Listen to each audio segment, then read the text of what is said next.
Bom dia. Bom dia. A paz de Jesus, amém? Quero convidar você a abrir a palavra de Deus em Apocalipse 3.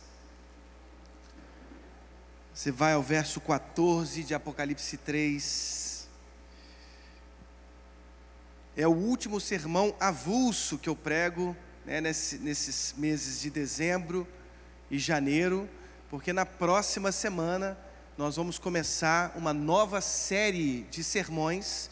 Já começamos a série no domingo à noite, sobre santidade, mas no próximo domingo eu começo pela manhã uma nova série de sermões, intitulada O Deus do Deserto. A ideia é nós atravessarmos o deserto com o povo de Deus, do Egito às planícies de Moabe.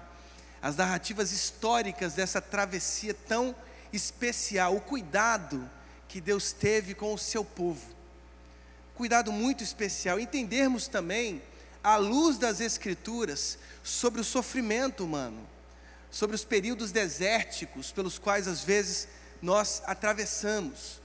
Então a ideia é compreender o rosto de Deus no deserto, como Deus se apresenta ao seu povo no deserto. Então eu quero convidar você para o próximo domingo, aliás, os próximos domingos pela manhã, onde atravessaremos juntos na palavra este deserto. Amém, queridos irmãos? Não é um deserto literal não, viu, queridos? Mas essa travessia tão rica que o povo de Deus fez no deserto. Aliás, uma travessia que trouxe identidade para o povo de Deus. O povo de Israel até hoje pratica as coisas que foram reveladas no deserto. Até hoje. Que povo bonito, né? Que povo especial. Você conseguiu abrir a palavra de Deus em Apocalipse 3, no verso 14? Quem abriu aí, diga um amém bem forte.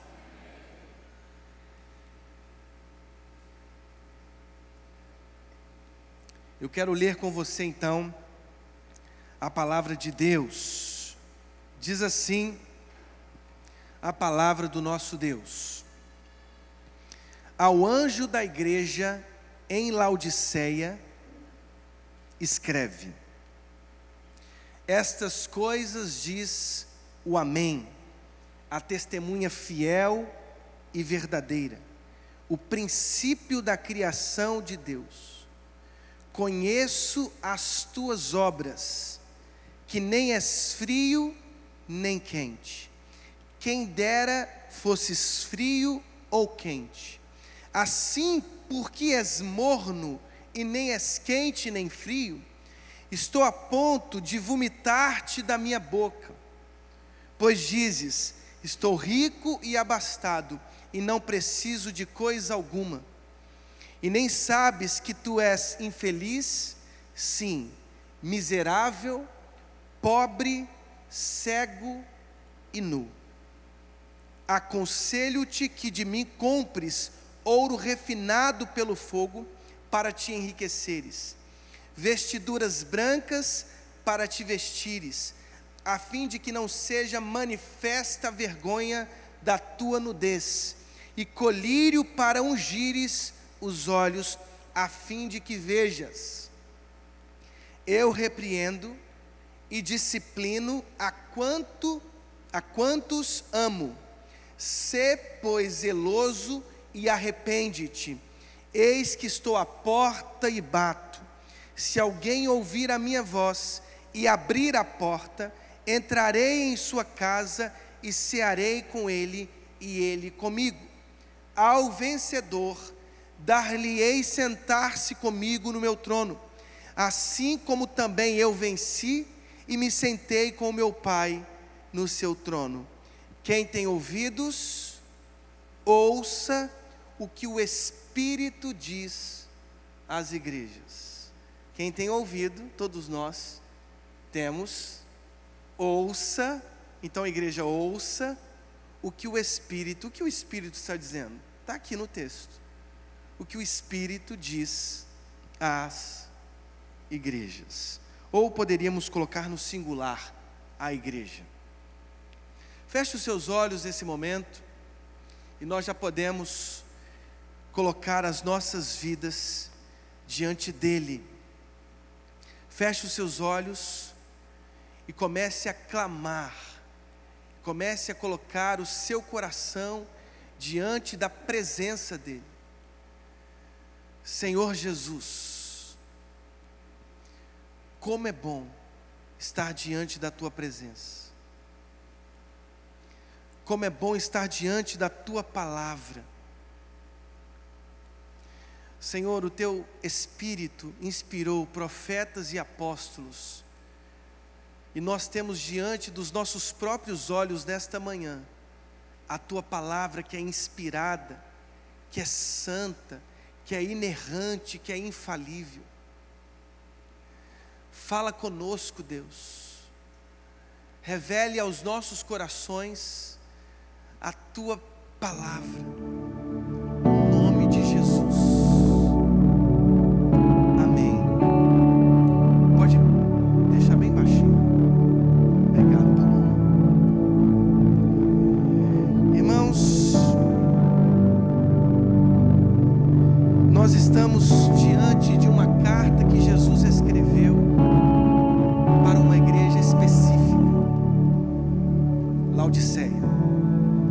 Laodiceia foi uma igreja, uma cidade que se localizava em torno de 160 quilômetros a leste, na região da Frígia, na região leste da Ásia Menor. Nós sabemos pela história que a Ásia Menor, no final do primeiro século, enfrentou intensas perseguições imperiais. Nós temos, por exemplo, um grande mártir citado nestas cartas que estão nos capítulos 2 e 3 do Apocalipse, Antipas. Um mártir mencionado, nós temos Estevão, o primeiro mártir da história da igreja, e Antipas mencionado aqui em Apocalipse nos capítulos 2 e 3. Nós sabemos que a igreja sofria uma intensa perseguição imperial por causa dos cultos, os altares espalhados ao imperador, especialmente na Ásia Menor. Para essa igreja que vivia uma intensa perseguição, sofrimentos na sua própria carne, Jesus escreveu algumas cartas. Agora, irmãos, o simbolismo do 7 é riquíssimo. Ao longo do Apocalipse nós temos esse número, esse símbolo sendo usado para significar a completude, a inteireza. Por exemplo, Deus derramou e derramará a sua ira através inclusive deste próprio simbolismo. Nós temos no Apocalipse, a partir do capítulo 6, os 7 selos que foram abertos pelo Cordeiro. Nós temos a visão do altar, capítulos 4, 5, o Cordeiro, no meio da tristeza de João, o visionário do Apocalipse, porque não havia ninguém, nem no céu, na terra, debaixo da terra, digno, capaz de desselar o livro selado com 7 selos. Então aparece o Cordeiro vencedor, o leão da tribo de Judá, Jesus Cristo, o nosso Senhor, que começa a desselar nos capítulos 6, 7 e 8, os 7 selos. 7 selos, as 7 trombetas do Apocalipse, capítulos 9, 10 e 11. As 7 taças que são derramadas nos capítulos 15 e 16. Essas 3 séries de 7 representam a totalidade do derramamento da ira de Deus sobre a terra. Um dia Deus derramará de maneira definitiva sua ira sobre os moradores da terra, aqueles que se deixaram, segundo a lógica do Apocalipse, se marcarem pela marca da besta que aparece no capítulo 13 do Apocalipse. 6, 6, 6, um símbolo do próprio imperador César. César Nero, se você soma os caracteres hebraicos de César Nero, você vai ter justamente essa somatória. 6, 6, 6. O símbolo dos poderes imperiais que oprimem o povo de Deus. Os 666 são os imperadores que buscam para si a adoração de seus asseclas. 6 é o número do homem, 7 é o número perfeito. O homem foi criado no 6º dia. 666 é uma espécie de dízima periódica na matemática. É o 6 que insiste em ser 7, mas que nunca será 7, porque só Deus é 7. Os 7 Espíritos de Deus que aparecem no Apocalipse, capítulos 4. As 3 séries de 7. Nos capítulos 17 e 13 nós temos os 7 chifres, as 7 cabeças do anticristo, do dragão. O 7 neste caso se refere às colinas de Roma. Roma era conhecida por estar construída sobre 7 colinas. Representações. Nós temos no Apocalipse uma imagem simbólica, aliás, vários simbolismos que apresentam teologias muito abençoadas para o nosso coração. Foram escritas 7 cartas, ou seja, 7 igrejas foram portadoras da mensagem do Cordeiro. Se 7 significa a inteireza, a completude, prestem bem atenção, esta carta também foi escrita para nós. Porque 7 simboliza a história completa da igreja. Aliás, irmãos, a palavra é eterna. Todo o seu conteúdo de Gênesis a Apocalipse é um conteúdo para nós, para a igreja de Jesus. Você pode dizer um amém, irmãos? Não é uma palavra que passa. Não, passarão os céus e a terra, mas as minhas palavras permanecerão. Elas são palavras para nós. Então ninguém vai sair triste daqui hoje. Sabe por quê? Porque Jesus diz assim: eu repreendo e disciplino a quantos amo. A quantos amo. A carta que Jesus escreveu a Laodiceia é uma carta cheia de repreensões. Diferente de Esmirna e Filadélfia, que só receberam elogios de Jesus, Laodiceia é a única igreja que não recebe nenhum elogio, mas só repreensão. Irmãos, eu quero também ouvir esta palavra hoje. Eu preciso ouvir essa palavra hoje, porque nós queremos ser, e esse é o tema, uma igreja relevante. Uma igreja relevante para o nosso tempo. E às vezes nós buscamos a relevância em coisas artificiais, superficiais, secundárias, que passam ao largo daquilo que é essencial para a igreja de Jesus. Essencial, irmãos. A igreja contemporânea precisa ler e reler esta carta várias vezes. Eu estou falando como um evangélico dentro da igreja. As críticas que nascem às vezes da Escritura para a igreja de Jesus, ela tem, obviamente, essa atualização. Essa é a verdadeira atualização.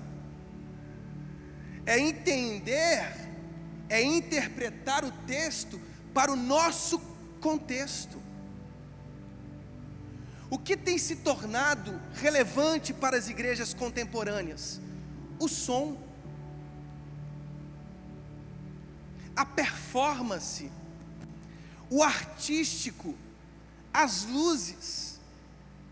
Queridos, não podemos ser uma igreja performática.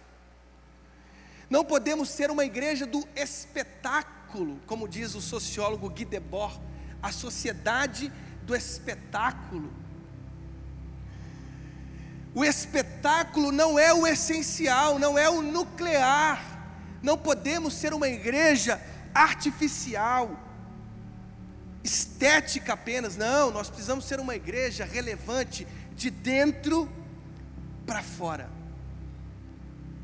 E é essa relevância que nós precisamos buscar na palavra de Deus. O que é ser uma igreja relevante? O que é ser uma igreja essencial, nuclear? Olha o que diz a palavra de Deus, que coisa linda. Vamos ler essa carta. Diz assim a palavra de Deus: ao anjo da igreja, ou seja, ao ser angelical da igreja. Alguns interpretaram a patrística. Os primeiros teólogos da igreja interpretaram como se fossem os líderes locais, mas provavelmente é uma menção aos seres angelicais. O Apocalipse é um texto circundado por seres angelicais, os 4 seres viventes, os 24 anciãos, os milhares e milhares, milhões e milhões de anjos que circundavam o trono, que diziam: Santo, Santo, Santo é o Senhor Deus Todo-Poderoso, que era, que é e que há de vir. Ao anjo da igreja escreve: estas coisas diz o Amém. Prestem bem atenção, irmãos. As 7 cartas tem um destinatário, aliás, um remetente único. O remetente das cartas dos capítulos 2 e 3 é Jesus. Na visão inaugural, do versículo 9 ao 20 do capítulo 1, nós temos o Filho do Homem no meio dos candelabros. Os candelabros simbolizavam a igreja, a luz. A igreja é a luz. Vós sois a luz do mundo. O Filho do Homem está no meio dos candelabros. Ou seja, a igreja perseguida do final do 1º século tem a presença do Filho do Homem, do servo sofredor, da ovelha muda destinada ao matadouro. Jesus não é aquele que envia a igreja ao sofrimento e não passa pelo sofrimento. Jesus é aquele que sofre com a igreja. Ele sofre, irmãos. Ele não dispensa-se do próprio caminho, não, ele está lá, ele está no caminho, ele sofre com a igreja. Amém, queridos? O único remetente desta carta tem várias descrições. Você pode fazer essa pesquisa. Cada carta descreve este único remetente de uma maneira. A gente pode, por exemplo, ver a carta de Esmirna, no verso 8 do capítulo 2. Essas coisas diz o primeiro e o último, aquele que é alfa e ômega. Ele estava no princípio de todas as coisas, porque Ele criou todas as coisas, e Ele estará lá, na destinação de todas as coisas, no cumprimento de todas as coisas, porque Ele é o Criador, Ele é o sustentador da igreja. Amém, irmãos? Várias descrições, como por exemplo em Tiatira, o Filho de Deus que tem os olhos como chama de fogo e os pés semelhantes ao bronze polido. Olhos de fogo, ciência; pés de bronze polido, sustentabilidade, constância, perseverança. São descrições. Agora olha que interessante, aqui o Apocalipse descreve o Filho do Homem que está no meio dos candelabros com esta palavra, o Amém. O Amém é o que assim seja. Nas orações litúrgicas dos salmos, alguns salmos terminam com o Amém. A gente termina as nossas orações dizendo o quê? Em nome de Jesus, Amém. Amém pode significar verdade. Olha que interessante, abram comigo, eu vou abrir com vocês, em 2 versos de Isaías 65. Isaías 65, 11 e 16. Eu vou ler com vocês, depois a gente volta para o texto do Apocalipse. Lá em Apocalipse 65, desculpa, em Isaías 65, até porque não tem Apocalipse 65, né? Apocalipse vai até o 22, hein, irmãos? Isaías 65, olha o que diz o verso 11, eu leio com vocês. Mas a vós outros, os que vos apartais do Senhor, os que vos esqueceis do meu santo monte, os que preparais mesa para a deusa Fortuna, e misturais vinho para o deus Destino. Fortuna e Destino, em Isaías 65, são deuses sírios, cujos nomes falam da boa fortuna e do bom destino, quando os seus adoradores adoravam estes deuses falsos. Então, a deusa Fortuna e o deus Destino são deuses sírios, diante dos quais o povo de Deus se prostrou e se prostituiu. E aí lá no verso 16, olha o que diz: de sorte que aquele que se abençoar na terra pelo Deus da verdade. Quem é o Deus da verdade, irmãos? O Deus de Israel.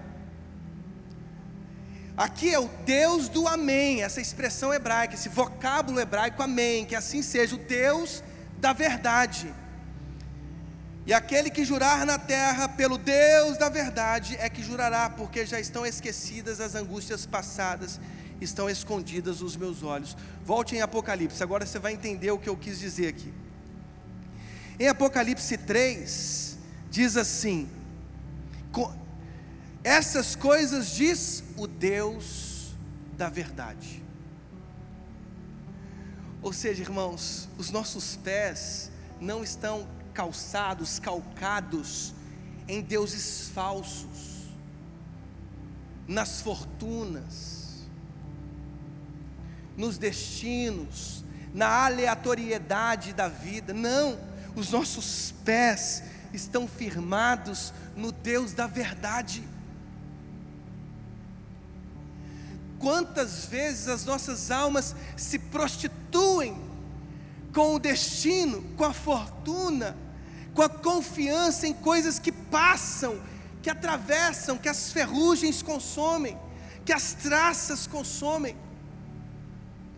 Mas que essa igreja esteja firmada em nome de Jesus no Deus da verdade, porque a relevância de uma igreja não está em sua fortuna, e a gente vai ver isso.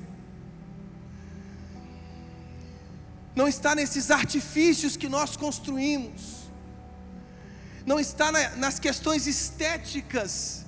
Queridos irmãos, a igreja nunca dependeu em toda a sua história de questões estéticas.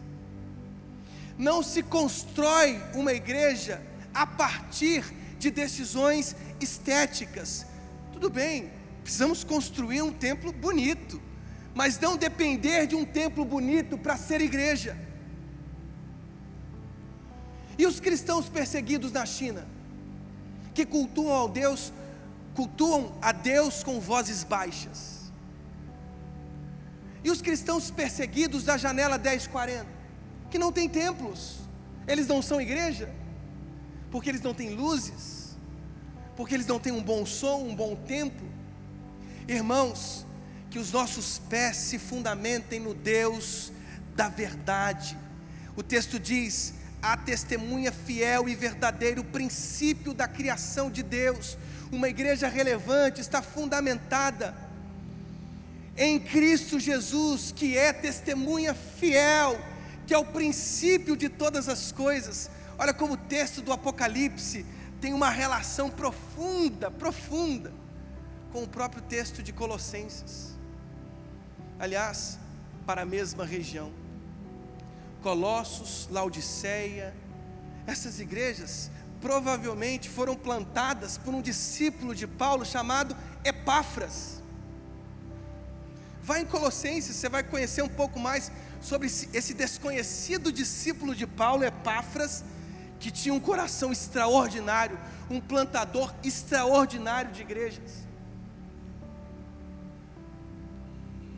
Irmãos, qual tem sido o fundamento da nossa igreja? Qual tem sido o fundamento das nossas relações? Dos relacionamentos que estamos cultivando para a glória de Cristo aqui dentro dessa igreja? Qual tem sido o fundamento do ministério que você tem desenvolvido aqui na igreja? Qual tem sido o fundamento dos dons extraordinários que Deus tem derramado sobre esta igreja? É na falácia dos deuses falsos? É em Mamon ou no Deus do amém? No Deus da verdade. Agora, estar diante da verdade é ouvir dele, verso 15: conheço as tuas obras. Essa expressão grega, oida, não é um conhecimento superficial qualquer, é um conhecimento de quem sonda os seus rins, é de um Deus que sonda a nossa alma, é de um Deus que conhece a podridão dos nossos ossos, a podridão da nossa alma. É Ele, nós estamos diante dEle sempre. Estar diante do Deus da verdade é estar diante daquele que sonda a nossa alma, sonda o nosso coração, e Ele diz: eu conheço as tuas obras. Irmãos, Deus conhece as obras da nossa igreja, Deus conhece as obras dos nossos ministérios, Deus conhece o seu coração, Deus conhece se há alegria ou não em sua contribuição. A nossa postura será sempre a mesma, irmãos. Dízimos e ofertas não podem ser interpretadas à luz da antiga aliança, mas à luz da nova aliança. As contribuições, elas partem da alegria e da sinceridade daqueles que respondem com fidelidade à fidelidade de Deus. Amém, irmãos? Amém, irmãos? Eu conheço as tuas obras. O Redentor está dizendo isso, o Salvador das nossas almas, Salvador e Bispo das nossas almas. Ele está dizendo: eu conheço as obras de vocês. E aí ele diz que nem és frio nem quente. Pastor, ele está falando de mim? Não, ele está falando de todos nós, irmãos, de todos nós sem exceção. A alegria de ler a Bíblia sabendo que ela é eterna é que Deus, Ele quer nos tratar em nossa individualidade. É interessante algumas leituras bíblicas, a gente está lendo e a gente lê Jesus dizendo em Mateus 23, hipócritas, e aí a gente pensa, aquele irmão é hipócrita. A gente pensa em todo mundo e a gente se esquece de ver quais são as nossas hipocrisias, quais são as nossas falsificações, porque, irmãos, todos nós temos uma inclinação desde a queda de Adão. Se você leu a Bíblia de Gênesis a Apocalipse, não há como driblar isso, não há como driblar as consequências do pecado em todos nós, desde Adão.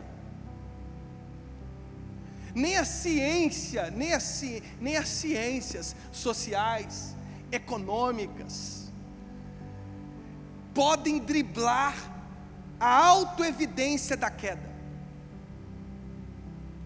Ah, mas eu sou psicólogo. Então, se você é psicólogo, você deveria ser a pessoa mais esclarecida sobre as mazelas da queda em Gênesis 3, porque há uma generalidade destas consequências em nós. Os nossos medos, os nossos pavores, ou como diz Jung, o grande psicanalista, as nossas sombras. Ou você não tem sombra, ou você não tem partes obscuras que você esconde para que você viva socialmente. Todos nós temos as nossas sombras, e Deus sonda, inclusive os nossos espaços sombrios. Eu conheço, nem é frio e nem é quente, nem é frio nem quente. Olha que interessante, Laodiceia não tinha águas próprias, diferente, por exemplo, de Hierápolis, que tinha águas quentes, termais e medicinais. ou diferentemente da água potável, fresca, pura de Colossos. Laodiceia não era como Hierápolis, não tinha águas termais. Não era como Colossos, não tinha água potável, fresca, não. A água de Laodiceia era uma água canalizada de Denizli. As águas termais de Denizli, quando chegavam em Laodiceia, chegavam mornas. Mornas. Ou seja, as obras de Laodiceia eram obras infrutíferas, inférteis, sem vida. Queridos irmãos, uma igreja relevante precisa ser uma igreja frutífera. Frutífera, fértil, uma igreja viva, uma igreja que anuncia o reino, que prega o evangelho.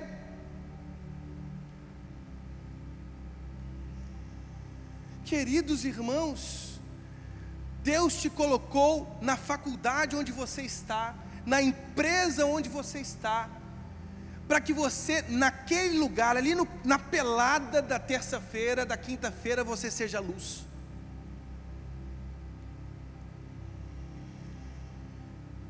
Onde você está, você precisa ser frutífero. Pregar o evangelho. Eu estou aqui olhando para o pastor Levi, me lembrando da grande obra que ele tem feito praticamente todo fim de semana, pregando o evangelho. É na corrida ali, pregando o evangelho, distribuindo água, distribuindo torrone, distribuindo a glória de Deus, pregando o evangelho de Jesus Cristo. Irmãos, até quando você vai olhar para a sua história e você não vai ver pessoas que foram batizadas através da sua evangelização? Eu sempre preguei em congressos de juventude batista, às vezes presbiteriana, e às vezes eu faço uma pergunta: quem está evangelizando? Quem está discipulando? Quem está cuidando? Porque, irmãos, às vezes nós somos como um mar morto. A gente recebe conhecimento, teologia, Bíblia, versículos e tal, mas tudo isso se torna um grande caldo que superficializa ainda mais as nossas vidas. Produz muitas vezes arrogância.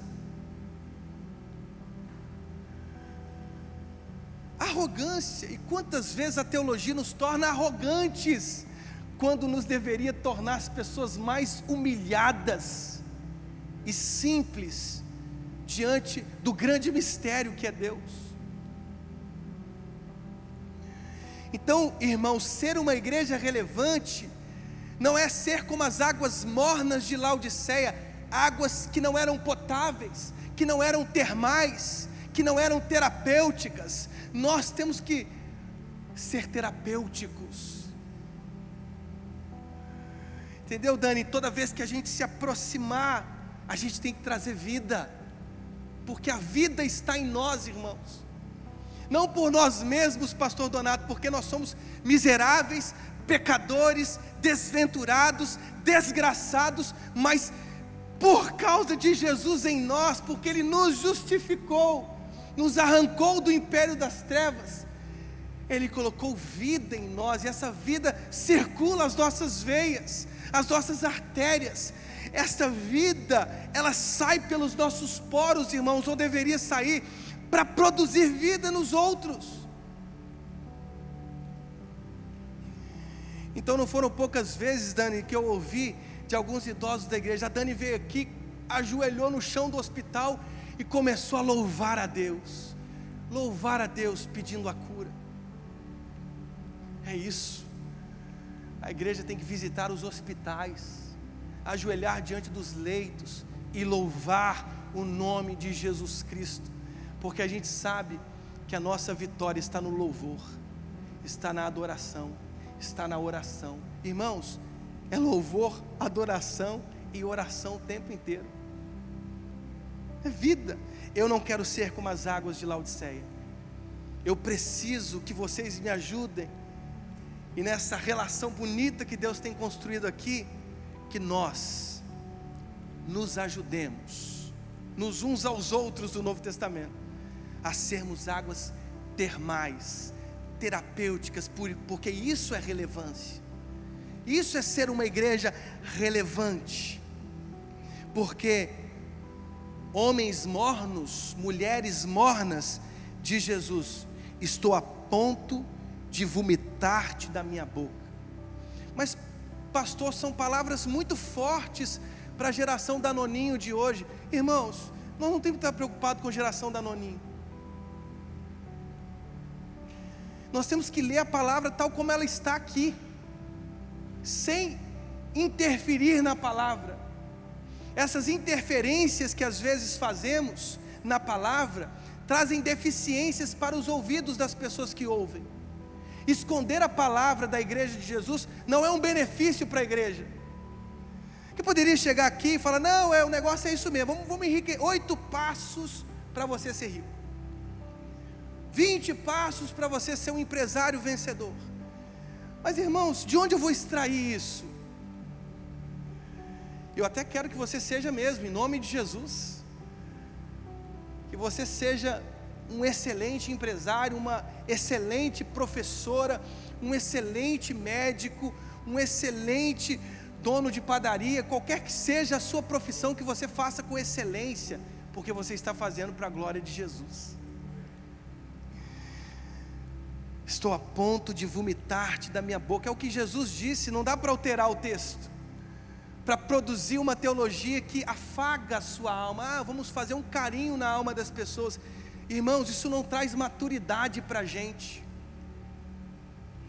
No Deus do deserto, na série, nós vamos entender por que ele teve que atravessar pelo deserto, para formar uma identidade, um povo que vence até hoje. Uma única lei, uma única língua, uma única história, um povo milenar, irmãos, que sustenta a sua língua até hoje. Por quê? Deus teve que atravessar o seu povo em desertos. Então as palavras vomitar-te são palavras verdadeiras do Deus do amém, do Deus da verdade, que diz assim: eu quero que vocês sejam frutíferos, porque senão eu vou vomitar vocês da minha boca. Ou como diz para Éfeso: eu vou arrancar o seu candelabro da lista dos candelabros.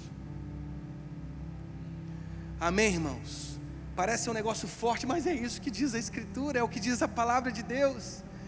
Nós precisamos ser crentes frutíferos, porque a relevância de uma igreja está em trazer vida aos que não têm vida, em trazer ressurreição aos que estão perto da morte, em trazer cura aos que estão enfermos, em trazer conforto, visita aos que estão enlutados. Isso é ser igreja. Se nós gastarmos 6 dias da semana vendo qual que é a melhor luz, qual que é a melhor estética do templo, qual que é o melhor ar-condicionado, qual que é o melhor, pastor, o melhor isso, o melhor... Irmãos, nós vamos chegar no reino dos céus, e talvez nós ouviremos: nunca conheci vocês, nunca, apartem-se de mim para o fogo eterno. E como vai ser duro ouvir isso, porque a relevância que Deus quer é dar vida aos que precisam de vida. Ser igreja é cumprir Mateus 25, é abraçar os enlutados. E irmão, sabe o que a gente tem aprendido nessa igreja? Que essa igreja tem se tornado isso a cada dia. Eu nunca vi uma igreja que visita tanto hospital. Que bênção! Quando eu chego às vezes no hospital, já passaram 5, 6, 7 lá. Pastor, passou aqui, passou fulano de tal, passou o ciclano, tal e tal, já passou aqui, já orou por mim. E graças a Deus, porque essa é a relevância da igreja. Isso é ser igreja. Amém, irmãos? No verso 17 diz assim: por que Jesus estava a ponto de vomitar aqueles de sua boca: estou rico e abastado, e não preciso de coisa alguma. E nem sabe que tu és infeliz, miserável, pobre, cego e nu. Gente, Laodiceia fazia parte, aliás, era o membro mais importante de uma coligação de 3 cidades: Laodiceia, Hierápolis e Colossos. Era uma cidade bem posicionada geograficamente, entre rios, rotas comerciais importantíssimas da Ásia Menor. E todas essas riquezas geográficas faziam de Laodiceia uma cidade comercial,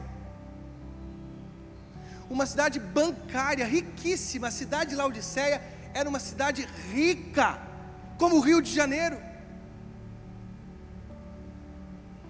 Você olha para o Rio de Janeiro, uma cidade rica, geograficamente bem posicionada, com belezas naturais indescritíveis. O Rio, irmãos, é uma das cidades mais lindas do mundo. Mas isso não torna a cidade do Rio de Janeiro relevante. Não torna. Porque você vai ver o IDH, a violência, o tráfico de drogas, as facções criminosas que crescem cada vez mais, a despotencialização das polícias, a educação horrível. Você vê como a cidade que tem tanta beleza, tanta riqueza geográfica, não consegue alcançar o seu potencial máximo. Laodiceia. Laodiceia. Irmãos, Laodiceia tinha uma escola de medicina famosíssima, acoplada a um templo do Deus da cura. Eles produziam um colírio que era para os olhos, ou seja, uma cidade riquíssima, bancária, uma cidade comercial, que produzia uma lampreta famosíssima da Ásia Menor, mas que, segundo Jesus, era infeliz, miserável, pobre, cega e que estava nua.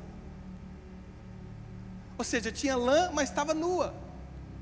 Tinha dinheiro, tinha bancos, tinha comércio, tinha rotas comerciais, mas estava pobre. Tinha colírio, tinha ciência, tinha medicina, mas estava cega. Tinha tudo, mas era miserável.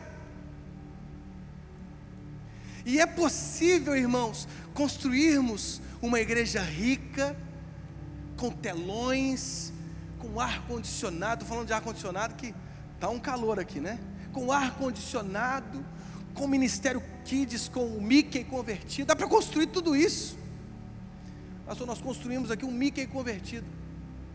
Com dinheiro, dá para fazer um prédio lindo, iluminado, com todas as riquezas humanas. E ainda assim, lá dentro, o que nós estaremos cultivando será morte, cegueira, miserabilidade, pobreza e nudez. A gente pode ter tudo isso e ser uma igreja miserável, pobre, cega, nua. Irmãos, é o que nós queremos, é a relevância que nós estamos procurando, é esse tipo de relevância estética que nós estamos procurando. Porque infelizmente, irmãos, o que nós estamos vendo são pessoas artificializando o sagrado, pagando atores para teatralizarem possessões demoníacas, quedas do espírito. Que vergonha, irmãos, que vergonha. Não precisamos de nenhum movimento humano para que o Espírito haja, e o Espírito continua agindo com todos os dons, com toda a sua potencialidade, porque Ele é soberano. Eu não aguento ouvir aquelas teologias cessacionistas, que são para mim as piores heresias das igrejas modernas. De que cessou tudo em Atos. Quem te disse isso? Foi um anjo que foi lá, repreende esse anjo. Deus continua sendo Deus, irmão. O mesmo hoje, ontem, hoje, eternamente. Ele pode derramar sobre nós o que Ele quiser, os dons que Ele quiser, porque Ele é Deus. Ele pode não falar por algum momento, como no texto de Samuel, quando Samuel ouviu Samuel, Era um tempo que Deus parou de falar, mas Ele, na sua soberania, resolveu falar de novo. Quem pode te impedir? Aliás, quem pode impedir Deus que no meio da noite diga assim: André, Pastor Gemuel, Pastor Felipe, Silvio. Quem pode impedir?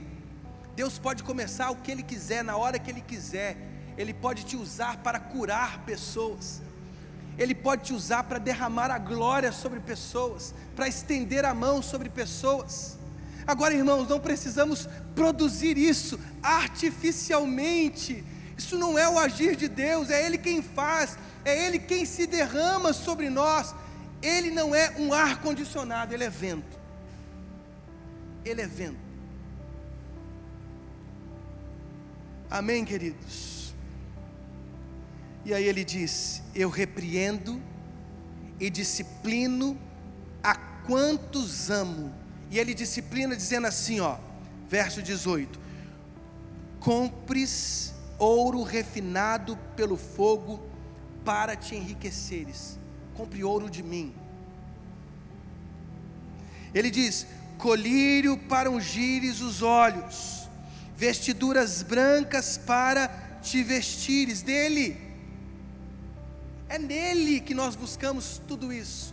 É em Cristo que nós buscamos essa relevância que tanto esperamos para os nossos tempos. É arrependimento que Ele espera de nós, pois Ele diz: Sê pois zeloso e arrepende-te. Arrependam-se. Arrependimento, que é uma palavra que a gente tem escolhido para viver nesses últimos tempos. Arrependimento. Deus está nos disciplinando, irmãos. Deus está nos repreendendo em Cristo Jesus. A maturidade nos faz ouvir tudo isso e dizer: onde eu estou sendo morno, onde eu estou sendo infrutífero, onde eu estou confiando em fundamentos falsos, em deuses sírios, em deuses falsos, onde eu estou colocando os meus pés? Será que são nos firmes fundamentos da palavra de Deus? No Deus do amém, no princípio, no fim, naquele que tem a chave de Davi. Chave de Davi. Que memória de Ilquias, quando substituiu Sebna. Ele tinha a chave no período do rei Ezequias, a chave do reino, uma espécie de tipo do próprio Cristo. Ele recebeu a chave. Jesus tem a chave de Davi. É Ele que abre as portas de seus eleitos para o reino eterno. E é Ele quem fecha a porta daqueles que se deixaram marcar pelas perversões da Babilônia, de Roma e do anticristo. É Ele quem tem sido o nosso fundamento, a testemunha fiel, verdadeira, o Deus do amém, o Deus da verdade, ou os deuses da fortuna, do destino. Irmãos, para de consultar astros. Negócio de cigano evangélico, esse negócio não bate bem, irmãos. Pare de consultar os mortos. Nós temos um Deus verdadeiro, que rege o universo, que rege as nossas vidas. Pare de confiar em fundamentos falsos. Pare de construir esse tipo de miscigenação religiosa, mistura religiosa, sincretismo religioso, crente sincrético. Onde estão os seus pés? No Deus do amém? Ou no que você lê no cosmos, nas estrelas, nas mãos, nos profetas que você vai de igreja em igreja, que revelam CPFs, RGs? Eu já tenho meu CPF, meu RG, é só olhar para a identidade. Nós precisamos da relevância da palavra, da escritura, do poder de Deus, da graça de Deus, da glória de Deus, do amor de Deus. É o Deus do amém que é o nosso fundamento. É o Deus do amém. Se você não se contentou com Gênesis, Apocalipse, daqui a pouco você vai criar um livro dos Mormons. Daqui a pouco você vai querer atualizar a Escritura, daqui a pouco você vai querer um Novo Testamento, daqui a pouco você vai confiar no que você vê no espelho. Os nossos deuses, aliás, o nosso Deus não são os deuses sírios da fortuna, do destino. Israel se prostituiu com tudo isso. O nosso Deus é o Deus do amém, é o Deus da palavra, é o Deus de Gênesis a Apocalipse, é o Deus que fala através da sua palavra, é o Deus que fala aos nossos corações. Ele é e sempre será o nosso firme fundamento, em nome de Jesus. Isso é ser igreja relevante. Vamos ser igreja relevante, em nome de Jesus. Vamos nos colocar de pé?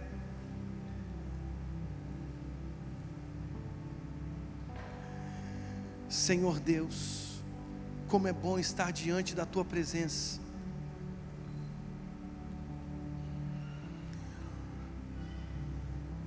Como é bom estar diante do Deus do amém, o Deus da verdade absoluta, o Deus que nos sonda, o Deus que vê os nossos corações mornos.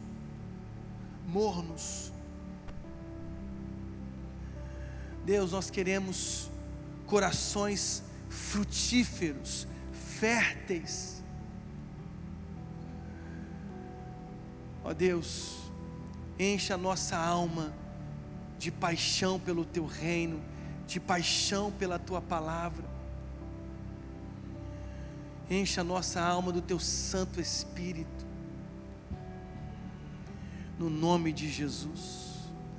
Que o amor de Deus Pai, que a graça de Jesus Cristo e que as consolações do Espírito Santo de Deus sejam derramados sobre as nossas vidas, sobre esta igreja e toda a Tua igreja, Senhor, espalhada nesta terra, no nome de Jesus, amém.